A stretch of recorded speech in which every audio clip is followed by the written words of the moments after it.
everyone, welcome to your favorite channel BioDC with Diwakar sir. आज के lectures में हम लोग वायरस को ही आगे बढ़ाएंगे। इससे पहले वाले लेक्चर्स में हम लोगों ने जनरल कैरेक्टर्स के बारे में जाना था वायरस के। आज हम लोग स्ट्रक्चर्स के बारे में जानेंगे। तो चलिए स्टार्ट करते हैं स्ट्रक्चर्स ऑफ वायरस। देखिए, बेसिकली जो इसका स्ट्रक्चर्स होता है वो न्यूक्लियोप्रोटीन होता है। न्यूक्लियोप्रोटीन मतलब ये न्यूक्लिक एसिड और प्रोटीन का बना होता है।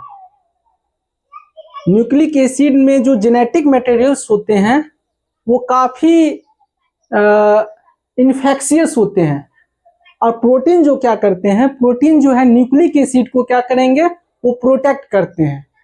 तो प्रोटेक्शन का काम किसका है? प्रोटीन का। न्यूक्लिक एसिड को प्रोटेक्ट कौन कर रहे हैं? प्रोटीन। और प्रोटीन का जो कोट होता है, उस प्रोटीन के कोट को हम लोग कहते हैं कैप्सिड। जो प्रोटीन कोट होता है जो प्रोटेक्ट करता है न्यूक्लिक एसिड को, उस प्रोटीन कोट को हम लोग क्या कहेंगे? कैप्सिड कहेंगे। और ये बहुत सारे कैप्सिड के जो छोटे छोटे यूनिट्स होते हैं, यानी सब यूनिट्स होते हैं, जिसे हम लोग कैप्सोमेयर्स कहते हैं। तो छोटे छोटे जो सब यूनिट्स होंगे कैप्सिड के, उस छोटे छोटे सब यूनिट्स को हम क्या कहेंगे? कैप्सोमेयर। तो चलिए हम लोग देख लेते हैं। In addition to proteins, viruses also contain genetic materials that could be either RNA और DNA। यहाँ कहने का सेंस ये है कि जो भी इसमें जो जेनेटिक मटेरियल्स होंगे, या तो डीएनए है तो आरएनए नहीं होंगे, और यदि आरएनए है तो डीएनए नहीं पाए जाएंगे। यानी कैन नॉट बी बोथ, एक साथ दोनों नहीं होंगे। यहाँ यही कह रहा है, आइदर आरएनए और डीएनए, या तो एक होंगे तो दूसरे नहीं होंगे, और यदि आरएनए है तो डीएनए नहीं होंगे, और डीएनए है तो आरएनए नहीं पाए जाएंगे। No virus contains both RNA and DNA, दोनों में से कोई एक ही होंगे।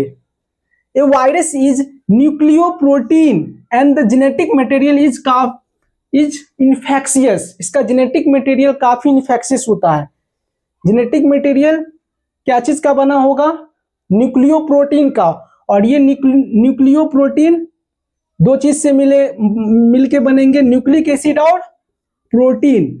तो न्यूक्लिक एसिड जेनेटिक मटेरियल होते हैं जो काफी इन्फेक्शियस होते हैं, जैसे डीएनए आरएनए। तो डीएनए आरएनए में से दोनों कभी भी साथ में नहीं पाए जाएंगे। कैन नॉट बी बोथ, या तो डीएनए होंगे तो आरएनए एब्सेंट होंगे, और यदि आरएनए है प्रेजेंट तो डीएनए एब्सेंट होंगे। अब इनका जो न्यूक्लिक एसिड को हम लोग देख लेते हैं। जो कॉजिंग एजेंट्स होते हैं, जो यूजुअली जेनेटिक मटेरियल्स जो पाए जाते हैं, वो जेनेटिक मटेरियल्स को हम लोग देख लेते हैं। यदि कोई इन्फेक्टेड प्लांट्स हैं, तो यूजुअली उसमें जो जेनेटिक मटेरियल पाए जाते हैं वो सिंगल स्ट्रैंडेड आरएनए पाए जाएंगे। तो प्लांट्स में, इन्फेक्टेड प्लांट्स में कौन सा? Single stranded RNA. और इन्फेक्टेड बैक्टीरिया जो होंगे, वो इन्फेक्टेड बैक्टीरिया में जो जेनेटिक मटेरियल होगा वो डबल स्ट्रैंडेड डीएनए। इसके बाद जो इन्फेक्टेड एनिमल्स हैं, इन्फेक्टेड एनिमल्स में क्या होंगे? इसमें सिंगल स्ट्रैंडेड आरएनए भी हो जाएंगे, डबल स्ट्रैंडेड आरएनए भी हो जाएंगे, और डबल स्ट्रैंडेड डीएनए भी हो जाएंगे।